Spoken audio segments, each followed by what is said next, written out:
안녕하세요 여러분, 아찌바 왔습니다. 며칠 전에 제가 저희 집 인테리어 영상을 하나 올렸습니다. 사실 찍은 지가 좀 됐는데 혹시 이게 자랑이 될까봐 그냥 좀 망설이다가 올리지 않고 있었는데, 영상 찍느라고 옛날 사진을 다시 보니까 진짜 많이 누리고 살았더라고요. 그런데 제가 그 모든 것을 내려놓고 한국으로 올 수 있었던 거는 그 모든 것보다 하나님이 더 값졌기 때문입니다. 그리고 내가 갖고 있는 모든 것이 하나님 소유라고 생각을 하니까 한 번도 생각해보지 않았던 한국에서의 삶이지만 조금의 두려움도 없이 망설임도 없이 돌아올 수 있었던 것 같습니다. 미국 집에 있던 짐을 대충 싸오기는 했는데요. 한 집에 들어갈 수 있는 규모가 아니라서 가족들이 다 몇 집으로 나눴어요. 그리고도 남아서 시댁 창고에 보관을 해두고 있었습니다. 너무 좁아서 가구 하나 넣을 수 없는 그런 삶을 산 적도 있었는데 하나님께서 기적처럼 지금 사는 집을 허락하셨습니다. 시댁 창고도 비워야 하는 상황이라서 12년 만에 그 창고에 있던 것을 다 끄집어내가지고 집으로 들고 왔어요. 그리고 그 과정을 인테리어 영상으로 찍은 겁니다. 요즘 예언서를 공부하고 있어서 그런지 그 의미가 크게 다가왔었습니다. 훈련이 끝나고 새로운 시대가 열린 느낌? 그리고 포로 잡혀갔던 가구들이 돌아온 느낌? 이런 생각들이 들었어요. 사실 하나님 손에 붙들려 한국으로 돌아온 순간부터 저는 별로 패션, 인테리어, 먹는 거 이런 거 별로 관심이 없어졌어요. 말씀만 연구하고 전하는 사람이 되고 싶었어요. 근데 하나님은 제 계획하고는 너무 다르시더라고요. 기억 후 다시 패션 필드로 저를 끄집어내시고 다시 인테리어를 하게 하시고 요리도 하게 하시고 누리며 살게 하셨어요. 그런 걸 보면 하나님은 제가 기뻐하고 누리고 즐거워하고 이런 거를 너무 행복해하는 하나님이심을 알 수 있습니다. 저는 그 하나님의 계획에 순종하면서 제 재능을 풀어낼 뿐이에요. 그 재능을 주신 분이 하나님이시잖아요. 제가 갖고 있을 수가 없더라고요. 말씀을 깨닫고 전하는 재능을 주셨기에 그걸 그냥 숨겨놓고 악한 종이 될 수는 없어서 이렇게 매일 영상을 찍는 것 같이 저한테 주신 패션, 요리, 인테리어 그런 나머지 재능들도 하나님 영광을 위해서 써야겠다는 생각을 하고 있습니다. 나에게 재능을 주신 하나님을 누리며 또 그것으로 세상을 살리는 기쁨, 제가 누리는 천국입니다. 그런데 다 세팅을 했더니 이사 명령이 떨어졌습니다. 돈이 많으면 사실 이사가 걱정이겠어요. 근데 아까도 얘기한 것 같이 너무 기적적으로 이 집을 살고 있기 때문에 이사 갈 곳이 없는 거예요. 제 능력으로는. 이런 상황이면 인간적으로는 환난이고 고민이고 이렇지만 이미 내가 할 수 있는 선을 넘었고 지금까지 내 삶을 이끌어 오신 하나님을 신뢰하기 때문에 사실 걱정보다는 너무나 기대가 됩니다. 이것도 하나님 안에 있으니까 누릴 수 있는 축복입니다. 그야말로 들어와도 복을 받고 나가도 복을 받는 인생이 이런 인생입니다. 그러면 들어와도 저주를 받고 나가도 저주를 받는 인생 한번 살펴볼까요? 9장 1절입니다. 어찌하면 내 머리는 물이 되고 내 눈은 눈물 근원이 될고 죽임을 당한 딸 내 백성을 위하여 주야로 울리로다. 하나님께서 심판받는 백성들을 참아 보기가 어려워서 계속 눈물이 난다는 그런 고통을 호소하고 계십니다. 2절 내가 강야에서 나그네가 머무를 곳을 얻는다면 내 백성을 떠나가리니 그들은 다 가늠한 자요 반역한 자의 무리가 되미로다. 하나님 백성들이 간음하고 반역하여서 심판을 받는데 너무나 당연하지만 그래도 그거 심판받는 게 너무너무 가슴이 아파서 차라리 강야에서 살고 싶다. 그걸 안 보고 싶다. 그 현장에 없고 싶다. 이런 얘기를 하시는 겁니다. 3절 여호와의 말씀이니라 그들이 활을 당김같이 그들의 혀를 놀려 거짓말을 말하며 그들이 이 땅에서 강성하나 진실하지 아니하고 악에서 악으로 진행하며 또 나를 알지 못하느니라. 네, 그들이 막 말만 하면 거짓말이고, 그러니까 활이라고 그러잖아요. 입에서 나오는 말이 사람을 죽일 수 있잖아요. 그런 것 같이 거짓말을 하고 사람을 죽이고 죄악이 간영한 사회가 되니까 하나님이 심판하실 수밖에 없는데, 그 이유가 맨 끝에 있죠. 나를 알지 못해서, 하나님을 아는 지식이 없어서 이렇게 되었다는 겁니다. 자, 4절. 너희는 각기 이웃을 조심하며 어떤 형제든지 믿지 말라. 형제마다 완전히 속이며 이웃마다 다니며 비방함이라. 하나님을 모르는 사람들이 만드는 문화는 이웃도 조심해야 되고 형제까지도 믿지 못하는, 속고 속이는 그런 사회가 만들어졌다는 겁니다. 5절. 그들은 각기 이웃을 속이며 진실을 말하지 아니하며 그들의 혀로 거짓말하기를 가르치며 악을 행하기에 지치거늘. 6절. 내가 사는 곳이 속이는 일 가운데 있도다. 그들은 속이는 일로 말미암아 나를 알기를 싫어하느니라. 여호와의 말씀이니라. 네, 그들이 이렇게 계속 속이고 악한 문화를 만들어낸 거는 앞에서 뭐라고 그랬어요? 하나님을 아는 지식이 없기 때문인데, 또 더 나아가서 6절 끝에 하나님 알기를 싫어하기 때문인 건 거예요. 사실 이스라엘은 하나님을 아는 지식이 충만했습니다. 그렇죠? 그런데 그 알기를 거절하는 거예요. 싫어하는 어떤 의지가 여기 안에 표현되어 있습니다. 7절. 그러므로 만군의 여호와께서 이와 같이 말씀하시되 보라, 내가 내 딸 백성을 어떻게 처치할꼬 그들을 녹이고 연단하리라. 그래서 하나님의 특단의 조치를 하시는데 뭐냐, 연단하고 녹이는 건 거예요. 그들을 용광로 안에 집어넣고 정금으로 만들기 위한 과정을 거치게 한다는 겁니다. 8절. 그들의 혀는 죽이는 화살이라 거짓을 말하며 입으로는 그 이웃에게 평화를 말하나 마음으로는 해를 꾸미는도다. 내가 이 일들로 말미암아 그들에게 벌하지 아니하겠으며 내 마음이 이런 나라에 보복하지 않겠느냐. 여호와의 말씀이니라. 그들의 혀는 사람을 죽이는 화살이에요. 말만 하면 사람을 죽이고 힘들게 하는 건 거죠. 그래서 입으로는 평화를 말하지만 그들이 말하는 것은 다 거짓이니까 하나님은 이런 그들을 심판하실 수밖에 없다는 겁니다.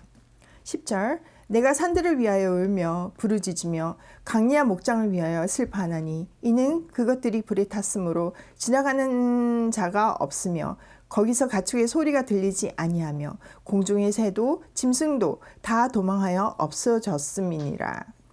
내가 예루살렘을 무더기로 만들며 승냥이 굴이 되게 하겠고 유다의 성읍들을 황폐하게 하여 주민이 없게 하리라. 네, 하나님께서 세상을 창조하시고 보시기 좋았더라고 말씀하셨잖아요. 이스라엘 백성도 마찬가지였거든요. 그런데 다시 그 창조의 질서를 무너뜨려서 다 흩어버리시고 다 황폐하게 하시겠다는 겁니다. 보시기에 좋았더라가 보시기에 슬프도다가 되는 겁니다. 하나님은 그 상황을 다시 통곡하시는 거예요. 울며 부르짖는다고 말씀하시고 계시죠. 자, 12절. 지혜가 있어서 이 이를 깨달을 만한 자가 누구며 여호와의 입의 말씀을 받아 선포할 자가 누구인고 이 땅이 어찌하여 멸망하여 광야같이 불타서 지나가는 자가 없게 되었느냐. 여호와께서 말씀하시되 이는 그들이 내가 그들 앞에 세운 나의 율법을 버리고 내 목소리를 순종하지 아니하며 그대로 행하지 아니하고.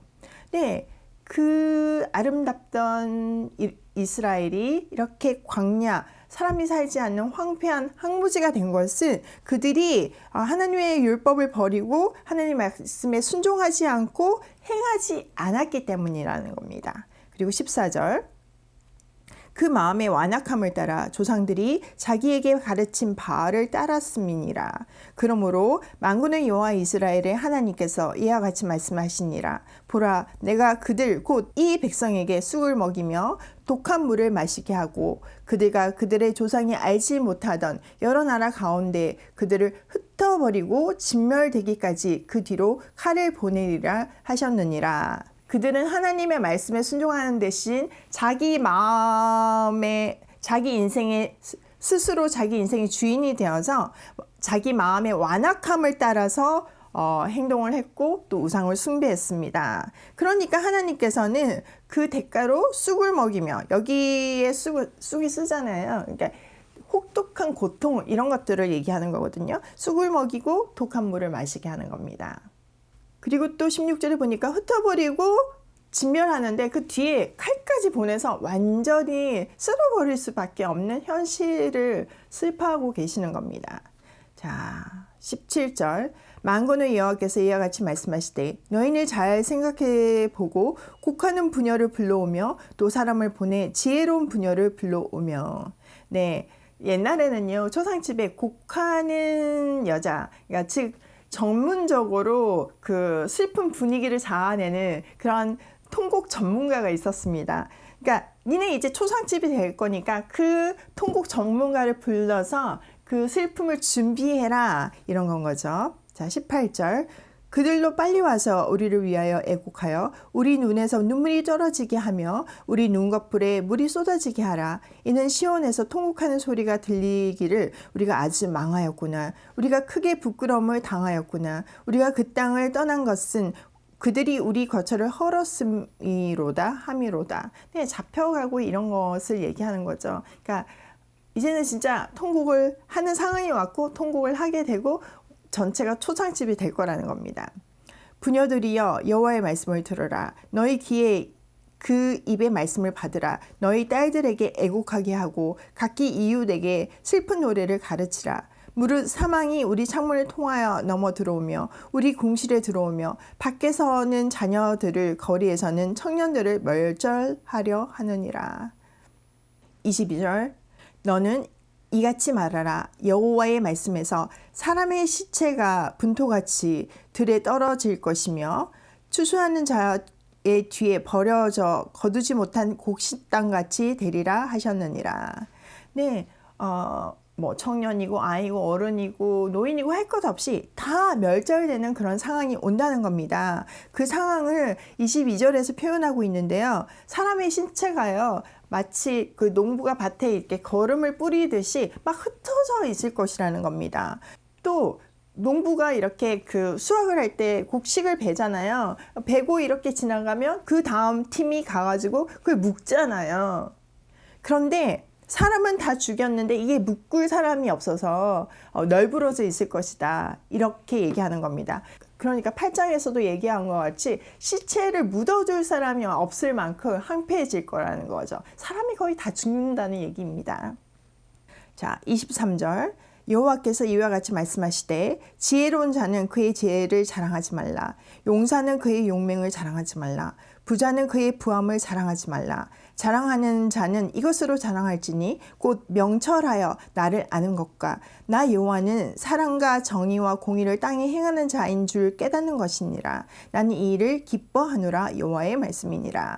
자, 이거는 포로 잡혀간 사람들, 제가 유다 말기의 국제정사회라는 영상을 찍어놨죠. 안 보신 분들 보세요. 그때 보면 유다가 세 차례에 의해서 망하는데 그 망하는 과정에서 유다에 남아있는 사람들하고 잡혀가는 사람들이 있어요. 망하는 과정에서 이미 잡혀간 사람들이 있는데 그 사람들한테 준 메시지입니다. 잡혀갔으니까 그들은 환난을 당하고 일단 충격을 엄청 먹었을 거 아니에요. 충격을 당하니까 마음이 낮아졌을 거 아니에요. 그 사람들한테 이제 메시지를 주는 겁니다. 니네 자랑할 거 아무것도 없지. 니네 이때까지 그렇게 돈 쌓고 뭐 부명예 이렇게 다 했지만 그건 nothing인 거 경험했지. 그러니까 지금부터는 하나님만 자랑하라는 건 거예요. 하나님을 아는 것과 하나님께서 사랑과 정의와 공의를 땅에 행하시는 분이시라는 걸 자랑하고 또 그것을 경험하고 그걸 실천하는 삶을 살아가는 겁니다. 자, 25절, 26절.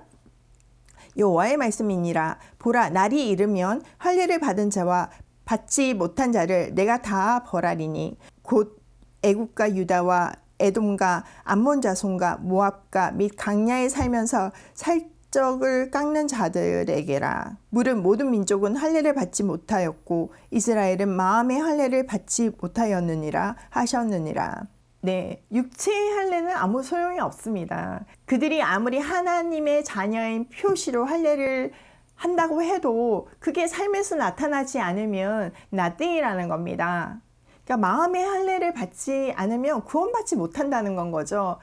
아예 하나님을 몰라서 구원받지 못하는 이방 사람들이나 아니면 육체의 할례만 받고 하나님을 인정하지 않는 삶을 사는 사람들이나 구원받지 못하는 것은 다 똑같다는 겁니다. 지금 말로 하면 우리가 교회에 출석을 하고 우리가 아무리 입으로 나는 하나님 믿어 라고 말을 하지만 진심으로 믿지 않는다면, 하나님을 인정하지 않는다면 우리는 구원에서 제외된다는 건 거예요. 우리 마음판에 하나님의 말씀을 새기고 삶으로 살아갈 때, 진심으로 하나님의 자녀임을 고백할 때 우리는 사망에서 생명으로 옮겨집니다. 오늘 하루도 여러 길 앞에서 하나님께서 기뻐하시는 길을 선택하며 오직 하나님만을 자랑하며 고우싱입니다.